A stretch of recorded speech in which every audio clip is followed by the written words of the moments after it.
Chapter 3, on Horsell Common. I found a little crowd of perhaps 20 people surrounding the huge hole in which lay the cylinder. I have already described the appearance of that colossal bulk, embedded in the ground. The turf and gravel about it seemed charred as if by a sudden explosion. No doubt its impact had caused a flash of fire. Henderson and Ogilvy were not there. I think they perceived that nothing was to be done for the present and had gone away to breakfast at Henderson's house. There were 4 or 5 boys sitting on the edge of the pit with their feet dangling and amusing themselves until I stopped them by throwing stones at the giant mass. After I had spoken to them about it, they began playing, quote, touch in and out of the group bystanders. Among these were a couple of cyclists, a jobbing gardener I employed sometimes, a girl carrying a baby, Greg, the butcher, and his little boy, and 2 or 3 loafers, and golf caddies, who were accustomed to hang about the railway station. There was very little talking. Few of the common people in England had anything but the vaguest astronomical ideas in those days. Most of them were staring quietly at the big table-like end of the cylinder, which was still as Ogilvy and Henderson had left it. I fancy the popular expectation of a heap of charred corpses was disappointed at the inanimate bulk. Some went away while I was there, and the other people came. I clambered into the pit and fancied I heard a faint movement under my feet. The top had certainly ceased to rotate. It was only when I got thus close to it that the strangeness of this object was at all evident to me. At the first glance, it was really no more exciting than an overturned carriage or a tree blown across the road. Not so much so, indeed. It looked like a rusty gas float. It required a certain amount of scientific education to perceive that the gray scale of the thing was no common oxide, that the yellowish-white metal that gleamed in the crack between the lid and the cylinder had an unfamiliar hue. Extraterrestrial had no meaning for most of the onlookers. At that time it was quite clear in my own mind that the thing had come from the planet Mars, but I judged it improbable that it contained any living creature. I thought the unscrewing might be automatic. In spite of Ogilvy, I still believed that there were men in Mars. My mind ran fancifully on the possibilities of its containing manuscript, on the difficulties in translations that might arise, whether we should find coins and models in it, and so forth. Yet it was a little too large for assurance of this idea. I felt an impatience to see it opened.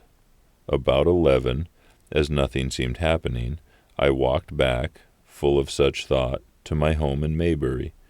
I found it difficult to get work upon my abstract investigations. In the afternoon the appearance of the common had altered very much. The early editions of the evening papers had startled London with enormous headlines. "A message received from Mars, remarkable story from Woking," and so forth. In addition, Ogilvy's wire to the Astronomical Exchange had roused every observatory in the 3 kingdoms. There were 6 flies or more from the Woking station standing in the road by the stand pits, a basket chaise from Chobham, and a rather lordly carriage. Besides that, there was quite a heap of bicycles. In addition, a large number of people must have walked, in spite of the heat of the day, from Woking and Chertsey, so that there was altogether quite a considerable crowd. 1 or 2 gaily dressed ladies among the others. It was glaringly hot, not a cloud in the sky, nor a breath of wind, and the only shadow was that of a few scattered pine trees.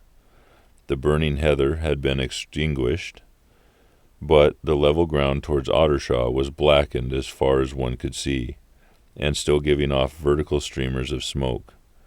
An enterprising sweet-stuff dealer in the Chobham Road had sent up his son with a barrow-load of green apples and ginger beer. Going to the edge of the pit, I found it occupied by a group of about 6 men. Henderson, Ogilvy, and a tall, fair-haired man that I afterwards learned was Stent, the astronomer royal, with several workmen wielding spades and pickaxes. Stent was giving directions in a clear, high-pitched voice. He was standing on the cylinder, which was now evidently much cooler. His face was crimson and streaming with perspiration, and something seemed to have irritated him. A large portion of the cylinder had been uncovered, though its lower end was still embedded. As soon as Ogilvy saw me among the staring crowd on the edge of the pit and called to me to come down, and asked me if I would mind going over to see Lord Hilton, the lord of the manor. The growing crowd, he said, was becoming a serious impediment to their excavations, especially the boys. They wanted a light railing put up, and help to keep the people back. He told me that a faint stirring was occasionally still audible within the case, but that the workmen had failed to unscrew the top, as it afforded no grip to them. The case appeared to be enormously thick, and it was possible that the faint sounds we heard represented a noisy tumult in the interior. I was very glad to do as he asked, and so become one of the privileged spectators within the contemplated enclosure. I failed to find Lord Hilton at his house, but I was told he was expected from London by the 6 o'clock train from Waterloo, and, as it was then about 5:15, I went home, had some tea, and walked up to the station to waylay him.